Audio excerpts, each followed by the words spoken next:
4 দফা দাবিতে আজও সারা দেশে কর্মবিরতি অব্যাহত রেখেছেন স্বাস্থ্য কমপ্লেক্সে কর্মরত স্বাস্থ্য পরিদর্শক, সহকারী স্বাস্থ্য পরিদর্শক ও স্বাস্থ্য সহকারীরা। টানা অষ্টম দিন ধরে চলা কর্মসূচির কারণে বন্ধ রয়েছে মাঠ পর্যায়ের সব কার্যক্রম। এতে স্বাস্থ্য কেন্দ্রে সেবা নিতে গিয়ে বিপাকে পড়েছেন সাধারণ মানুষেরা।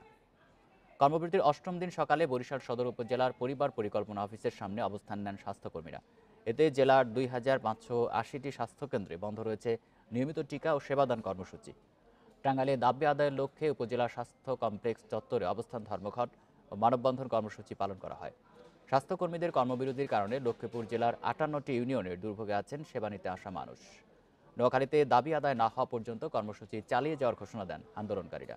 ফেনীতে স্বাস্থ্য সহকারীদের আন্দোলন বন্ধ করে সেবার কাজে ফিরে যাওয়ার নির্দেশ দিয়েছেন সিভিল সার্জন মীর মোবারক হোসেন। এছাড়া নাটোর, নরসিংদী সহ বিভিন্ন জেলায়ও কর্মবিরতিতে আছেন স্বাস্থ্যকর্মীরা।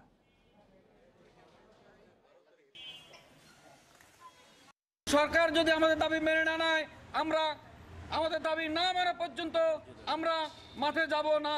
আমাদের দাবির বিষয়ে দৃশ্যমান কিছু না হলে এবং আমাদের কেন্দ্রীয় কোনো নির্দেশনা না আসলে আমরা আমাদের আন্দোলন চালিয়ে যাব। যতদিন পর্যন্ত আমাদের দাবি দেওয়া মেনে নেওয়া না হবে, আমরা আমাদের কর্মসূচিতে ততদিন পর্যন্ত বহাল থাকব।